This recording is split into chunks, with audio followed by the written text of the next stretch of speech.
So, you guys might have noticed a big game came out recently called The Last Guardian, and boy, did it have some fucking issues. It is getting high praise for its artistic value, its story, blah blah blah. Of course they would. They come from Shadow of the Colossus pedigree. It's basically the third game in that series. Problem is, frame rates that drop into single digits. Puzzles where people can figure out the puzzles, but the fucking big cat / chicken guy doesn't want to actually do them so you can complete it.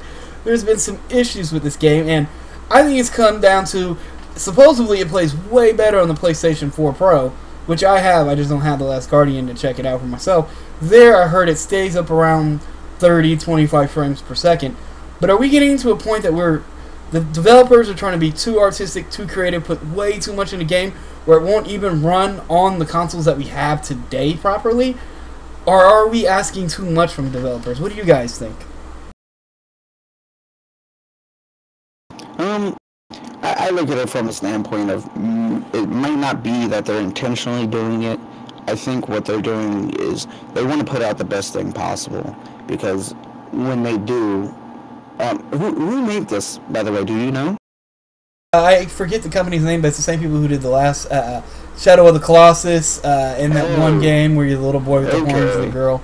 It's all the same story, basically. Okay, well, then that might explain a little bit, because, you know, they have a reputation to uphold. That's why they probably want it to be this breathtaking adventure story ride.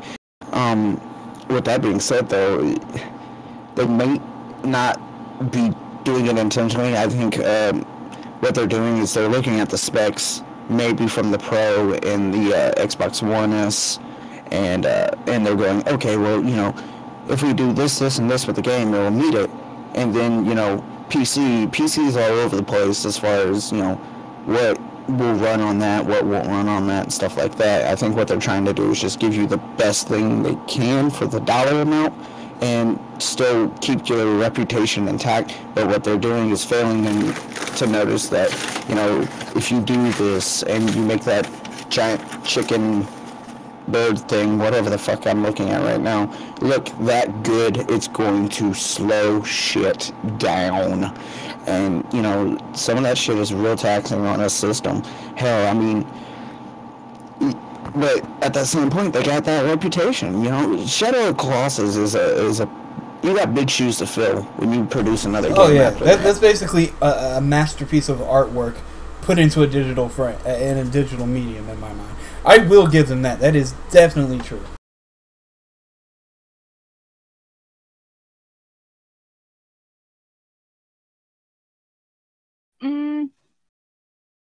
I think if it's one of those situations where they've been doing something like that, kind of like what they've been doing for like Call of Duty, that it could be viewed as kind of demanding too much out of the developers, but at the same time, it's like there's a reason that people want that. Does that make sense? So it's like with Borderlands. Like, everybody's been demanding for Borderlands 3 to come out. And they've been trying to pacify us by giving us, like, the Telltale version. What's that called? Borderlands. Yeah, and also with prequel, but it's not the same because it's not continuing the story. It's kind of like an interlude or like an intermittency. But I don't know. I know what I'm trying to say, but it's like, okay, here's something that already happened. Let's put it in the middle, but we'll put out a game after the first two games have already came out, and it's actually supposed to retro back. And, you know, stuff like that. When you demand something like that, the developers have a pressure on them to fulfill that obligation to the people that are fans of the series. And so I could see where that would be a problem. But I think as long as they put, you know, the effort into it, the heart and soul and all of that, and, you know, they make a quality game and not just something, you know, thrown together like we experienced with oh my god, that game that I have and I don't remember, and you bash it all the time. What the fuck is it? No Man's Sky? Oh yeah. I don't bash it, I just report on it. Yes, you do. No, I want to buy it. I still want to buy it and try it out for myself. I do too. But you know, something like that, and as long as they don't rush it and feel threatened by, you know, the populace on it, I think that it's okay. But once they start running into the ground like Call of Duty's done, where it's just going to be the same thing every fucking time, then that's probably where it needs to stop. See, and I think that was part of No Man's Sky problem, is they just put it out way too soon. They had a big idea that they wanted to do, and the fans started rushing him to a degree. And I think part of it's the developers, this is my opinion, part of it's the developers and part of it's the fan base. The developers want to put out this amazing game with this amazing story and have all this in it, but at the same time they don't know how to go, okay, what can the hardware itself actually do, and what can we do in this time frame, right? And make the best product we can for that. Instead, they have ambitious stomachs, which does give us some really great games from time to time that are amazing and unique in all themselves, like this could have been. But then, at the same time, they put it out there without it being finished, or they put too much in it and it just doesn't want to run and work properly on our consoles that we have today. And then you have fans who are rushing them, demanding more, you know what I mean? Demanding it now and to have all this, and they put it out too soon. I keep seeing more and more games today that are put out that are only half-finished games that have to continuously get patched to put it to where it would be 6 months later. You know what I mean? And I think we share part of the blame with the developers, because unlike back in the day, they don't know when to stop. You know what I mean? Does that sound right to you guys? It makes sense, to be honest. And like I said, I love Shadow of the Colossus, and this game looks amazing too. But for the rest of the people out there using a PS4, if it's only going 1 frame per second in some parts, that's a broken game. Yeah, for sure. And then, yeah, and like the big guy that helps you out, because yes, it's the story of this boy and this big colossal thing, and first they don't trust each other, and then they have to learn to work together, and there's this relationship that gets built up in this great story. But like half the time, from what I'm hearing from people, is they figured out the puzzles, but the guy just won't do the puzzle. And it's like, okay, I think they were trying to come up with some mechanic to where he has to trust you and this and that, but at the same time, you don't have to like put it all out in writing for the player, but you have to give him enough inclination to know that going forward. You know what I mean? Yeah. And I think they kind of dropped the ball on that aspect. Well, you know, as far as that trust type of thing, it's all about programming. You can fix that, I mean, in a patch or two. Sorry, I was away from keyboard for a moment. I was getting somebody's spaghetti. Getting somebody's spaghetti. Though he just loved them meatballs. Big old balls. Did you just go, Carmageddon? I like meatballs. Oh. Not in the sense that you guys no, talked too about late. it. Already been said. It cannot be unsaid. It is internet. Internet, okay. But yeah, I just think, we need to be a little bit less demanding on them. Because I love games that are nothing. See, I'm the type of guy, the games that I really hold dear are the games that are unlike anything else out there.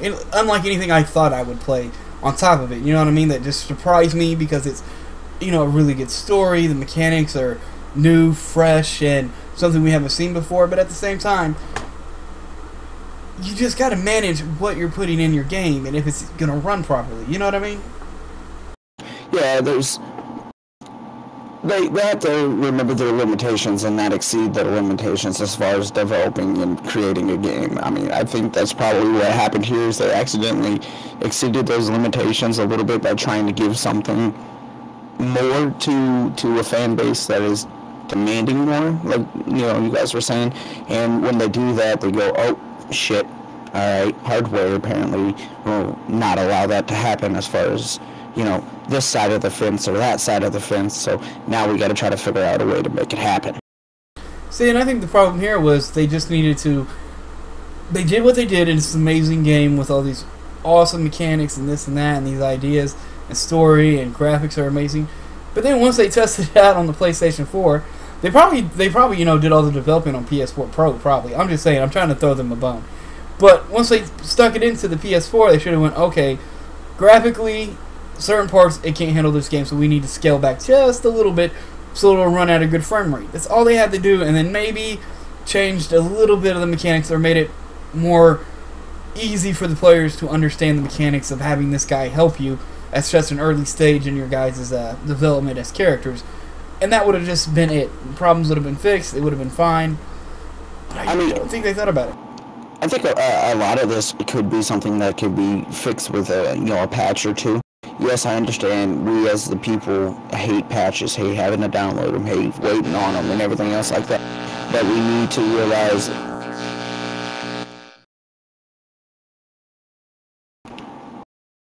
well, somebody would keep her hand massager away from her mic.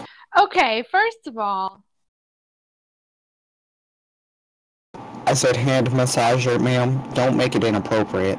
We understand that you work with your hands, correct? On the computer at work? I haven't been to work in 3 weeks, so I don't know. Oh, well, see, I was trying to give you the benefit of a doubt, but now you're making it sound worse that you haven't been to work for 3 weeks and you have a hand massager by your desk. Oh, I know. No, it's because my phone case. Okay, so this is kind of digressing from the like moving away from That's the podcast what we do a here. little bit, but I know. So you guys know how the new iPhone doesn't have a headphone jack. You have to plug that thing in. Okay, well, I have an iPhone 6S Plus, but my phone case has a phone jack extender that you have to put in there in order to use headphones because regular headphones don't fit through the phone case. And I think because of that little piece that you have to plug into the phone case to be able to use headphones, I think that's what's making the static sound. So can't get all that into that little hole. Oh, okay. I heard Brandon has the same problem with you, Justin. Well, you know, I keep it tight. It ain't my fault. I ain't roast beef. Oh my god. I wasn't